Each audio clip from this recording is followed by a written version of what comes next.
यह समझ लिया कि पुरुष के केवल सानिध्य से ही प्रकृति की संतुलित अवस्था में बदलाव आता है और सृष्टि की प्रक्रिया शुरू होती है।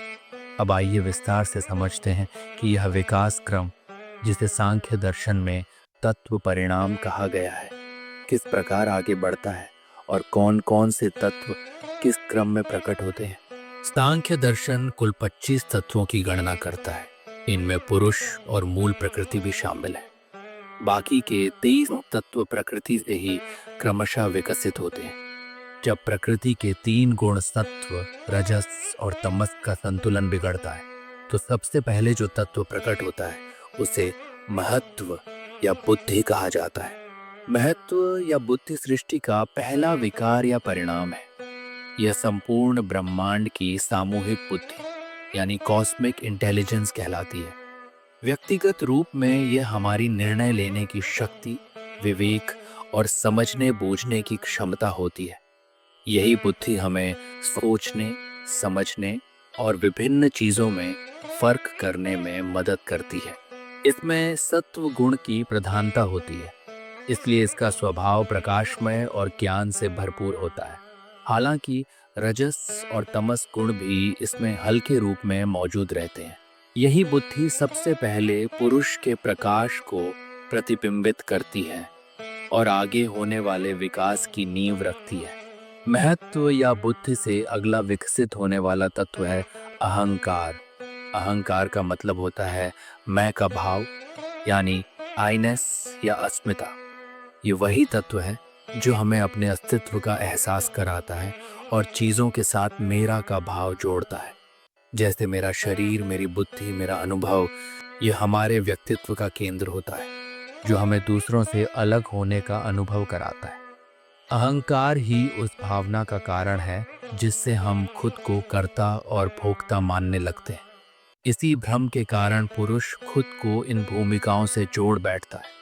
अहंकार से आगे का विकास 3 अलग दिशाओं में होता है और यह इस बात पर निर्भर करता है कि उसमें सत्व, रजस या तमस, इनमें से कौन सा गुण प्रमुख होता है। यहाँ रजोगुण की भूमिका बहुत अहम होती है, क्योंकि वही सक्रियता लाकर सत्व और तमस को उनके अपने कार्य करने में मदद करता है। जब अहंकार में सत्व गुण की प्रधानता होती है और रजोगुण उसकी सहायता करता है, तब इसे वैकारिक अहंकार या सात्विक अहंकार कहा जाता है। इस प्रकार के अहंकार से 11 तत्व उत्पन्न होते हैं, जिनमें पहला है मन। मन वह शक्ति है जो संकल्प और विकल्प करता है, यानी जो सोचता है, इच्छा करता है और संदेह करता है। ये इंद्रियों से मिलने वाली जानकारी को ग्रहण करता है और कर्मेंद्रियों को कार्य करने के निर्देश देता है। इसलिए मन को इंद्रियों का नियंत्रक और समन्वय करने वाला भी कहा जाता है। सात्विक अहंकार से ही 5 ज्ञानेंद्रियां उत्पन्न होती हैं, जो हमें बाहरी दुनिया का अनुभव कराती हैं।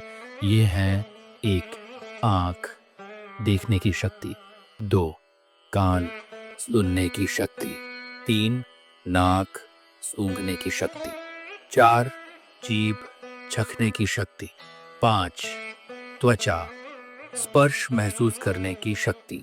इसी तरह सात्विक अहंकार से ही 5 कर्मेंद्रियां भी उत्पन्न होती हैं, जो हमें कार्य करने की क्षमता देती हैं।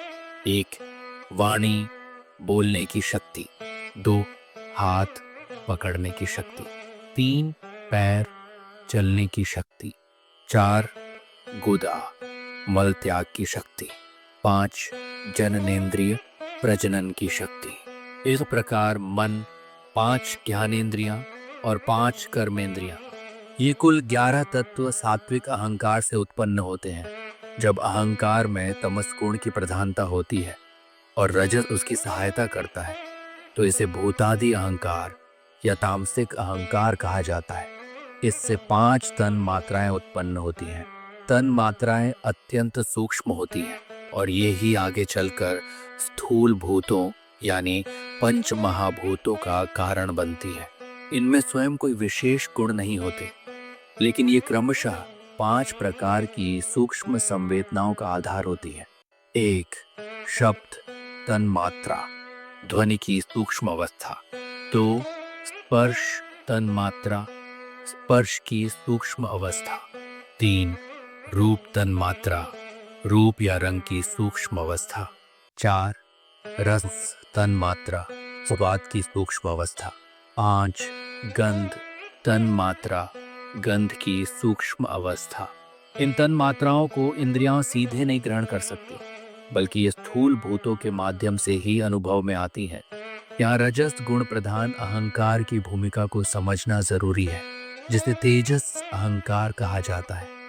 ये अहंकार स्वयं कोई तत्व उत्पन्न नहीं करता, लेकिन अपनी क्रियाशीलता की शक्ति से सात्विक और तामसिक अहंकार को क्रमशः 11 इंद्रियां और 5 तन मात्राएं उत्पन्न करने में मदद करता है। बिना रजस की ऊर्जा के न तो सत्व अपने प्रकाश और ज्ञान को प्रकट कर सकता है, और न ही तमस अपनी जड़ता को पदार्थ के रूप में व्यक्त कर सकता है। इस तरह रजस दोनों के विकास में एक जरूरी कड़ी है। विकास की अगली अवस्था में अब इन तन मात्राओं से स्थूल भूतों की उत्पत्ति होती है। 5 तन मात्राओं से क्रमशः 5 महाभूत यानी स्थूल तत्व उत्पन्न होते हैं, जिनसे यह भौतिक जगत बना है।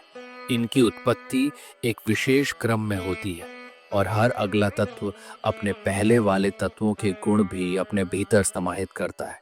1 शब्द तन मात्रा से आकाश यानी स्पेस उत्पन्न होता है, जिसका केवल एक गुण होता है, शब्द यानी ध्वनि। 2 शब्द और स्पर्श तन मात्राओं के संयोग से वायु महाभूत उत्पन्न होता है, जिसमें शब्द और स्पर्श दोनों गुण होते हैं। 3 शब्द, स्पर्श और रूप तन मात्राओं से अग्नि या तेजस महाभूत उत्पन्न होता है, जिसमें शब्द, स्पर्श और रूप ये तीनों गुण होते हैं। शब्द, स्पर्श, रूप और रस तन मात्राओं के संयोग से अप या जल महाभूत की उत्पत्ति होती है। इसमें ये चारों गुण शब्द, स्पर्श, रूप और रस पाए जाते हैं।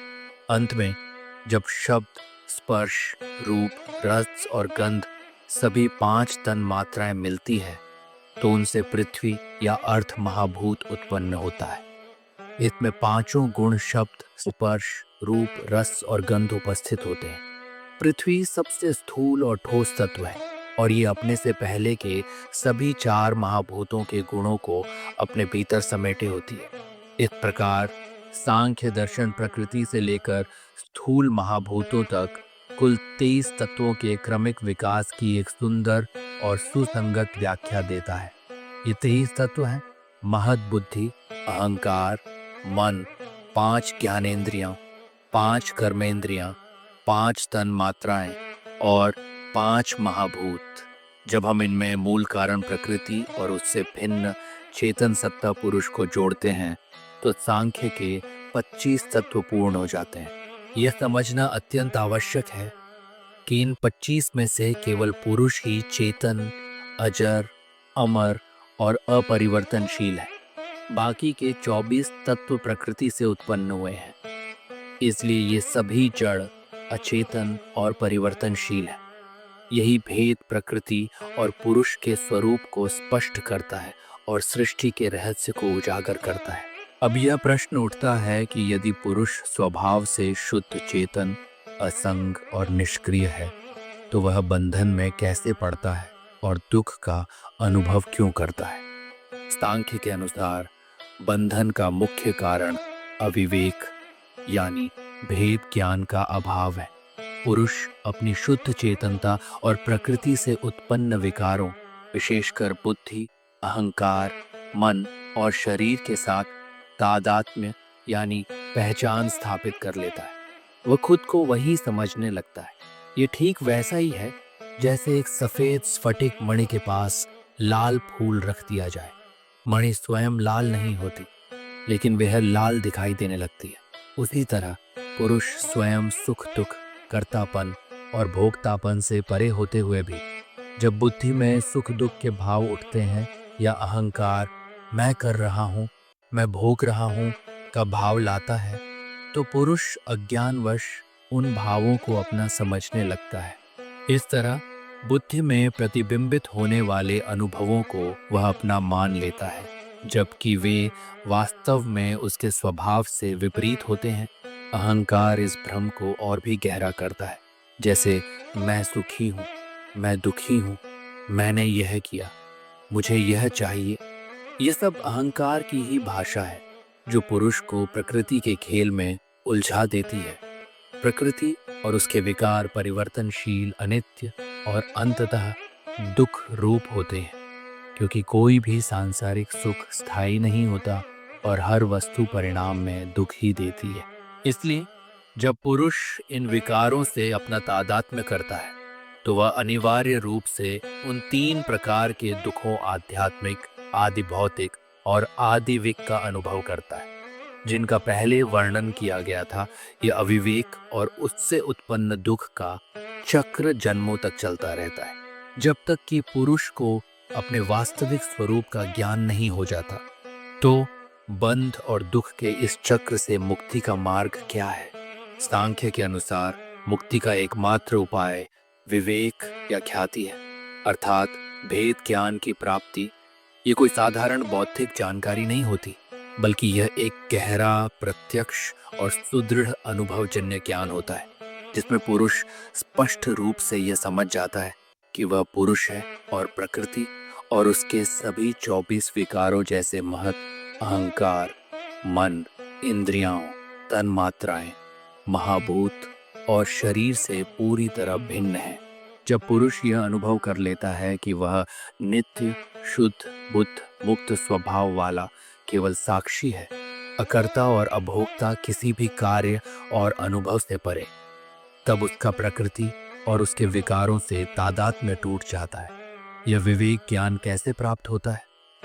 शास्त्रीय सांख्य मुख्य रूप से ज्ञान मार्ग पर बल देता है, जो मन, बुद्धि और विवेक के माध्यम से प्राप्त होता है। यह मार्ग आत्मचिंतन और आत्म जागरूकता की प्रक्रिया है, जिससे पुरुष अपने वास्तविक स्वरूप को पहचानता है। सांख्य के तत्वों को गुरु से सुनना, उन पर तर्कपूर्ण ढंग से विचार करना और फिर गहरे ध्यान द्वारा उस सत्य का निरंतर चिंतन करना, यह प्रक्रिया है। हालांकि सांख्य के साथ योग भी एक सहायक दर्शन है, जो इस विवेक ज्ञान की प्राप्ति के लिए व्यावहारिक साधना मार्ग प्रदान करता है। योग के अष्टांग मार्ग यम, नियम, आसन, प्राणायाम, प्रत्याहार, धारणा, ध्यान और समाधि का अभ्यास चित्त, मन और बुद्धि को शुद्ध और स्थिर करता है। जब बुद्धि सद्गुण से प्रधान, निर्मल और एकाग्र हो जाती है, तब वह पुरुष के वास्तविक स्वरूप को यथार्थ रूप में प्रतिबिंबित करने में सक्षम होती है। जब विवेक ख्याति का उदय होता है, तब निर्मल बुद्धि ही पुरुष और प्रकृति के बीच के भेद को स्पष्ट रूप से देख सकती है। जब यह विवेक ख्याति दृढ़ हो जाती है, तो पुरुष के लिए प्रकृति का प्रयोजन उसे भोग प्रदान करना और अंततः मोक्ष दिलाना सिद्ध हो जाता है। तब प्रकृति उस मुक्त पुरुष के लिए अपना खेल समेट लेती है, ठीक वैसे ही जैसे एक नर्तकी दर्शकों के सामने नृत्य समाप्त करने के बाद मंच से हट जाती है। इस स्थिति में पुरुष अपने वास्तविक शुद्ध चेतन स्वरूप में स्थित हो जाता है। इसी अवस्था को कैवल्य कहा जाता है। कैवल्य का अर्थ है अकेलापन या पृथकता, अर्थात पुरुष का प्रकृति से पूरी तरह अलग होकर केवल अपने शुद्ध चेतन स्वरूप में स्थित हो जाना। यह ईश्वर या ब्रह्म में विलीन होने का मतलब नहीं है, बल्कि अपने ही नित्य, शुद्ध, बुद्ध और मुक्त स्वभाव को पुनः प्राप्त कर लेना है। इस अवस्था में सभी प्रकार के दुखों का सदा के लिए अंत हो जाता है। सांख्य दर्शन मानता है कि कैवल्य अर्थात पूर्ण मुक्ति के लिए प्रारब्ध कर्मों का क्षय होना और शरीर का छोड़ना आवश्यक है। हालांकि जब विवेक ज्ञान प्राप्त होता है, तो जीवन के दौरान भी व्यक्ति दुखों से निर्लिप्तता और जीवन मुक्ति जैसी अवस्था का अनुभव करना शुरू कर देता है। सांख्य दर्शन सृष्टि की उत्पत्ति से लेकर बंधन के कारणों और अंततः दुखों से पूर्ण निवृत्ति यानी कैवल्य तक का एक संपूर्ण दार्शनिक चित्र प्रस्तुत करता है जो पुरुष और प्रकृति के भेद ज्ञान पर आधारित है। इसके सिद्धांत न केवल योग दर्शन का आधार बने बल्कि भारतीय चिंतन की अन्य धाराओं पर भी गहरा प्रभाव डाला। आज हमने सांख्य दर्शन की पूरी यात्रा की। हमने महर्षि कपिल द्वारा दिए गए इस अद्भुत ज्ञान को समझने का प्रयास किया जिसमें केवल दो मूल तत्व पुरुष और प्रकृति से संपूर्ण ब्रह्मांड का विकास होता है। हमने 25 तत्वों के विकास क्रम को विस्तार से जाना जिसमें महत्व, अहंकार, मन, 10 इंद्रियां, 5 तन्मात्राएं और 5 महाभूत शामिल हैं। हमने यह भी समझा कि हमारे दुखों का मूल कारण पुरुष का प्रकृति के साथ अविवेकपूर्ण तादात्म्य है। इस बंधन से मुक्ति का एकमात्र मार्ग विवेक ख्याति या भेद ज्ञान है जिसके माध्यम से अंततः कैवल्य की परम अवस्था प्राप्त होती है। सांख्य दर्शन हमें आत्मनिरीक्षण और विवेक के माध्यम से अपने वास्तविक स्वरूप को पहचानने की प्रेरणा देता है। ये हमें सिखाता है कि हम केवल यह शरीर या मन नहीं है बल्कि इनसे परे एक शुद्ध शाश्वत चेतना है।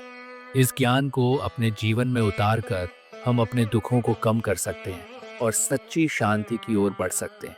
उम्मीद है कि आपको सांख्य दर्शन पर यह विस्तृत चर्चा सरल, रोचक और ज्ञानवर्धक लगी होगी।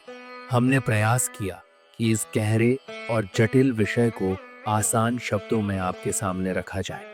यदि आपके मन में अभी भी कोई प्रश्न, शंका या विचार हो तो कृपया नीचे कमेंट सेक्शन में अवश्य लिखें। हम उन्हें समझने और चर्चा करने का प्रयास करेंगे। तो कृपया इस वीडियो को लाइक करें, इसे अपने मित्रों और ज्ञान के प्रति उत्सुक लोगों के साथ साझा करें और हमारे चैनल को सब्सक्राइब करना न भूलें। इससे आप भारतीय दर्शन की ओर गहरी समझ हासिल कर सकेंगे और हम साथ मिलकर इन विषयों की यात्रा कर सकेंगे। आप सभी का बहुत बहुत धन्यवाद।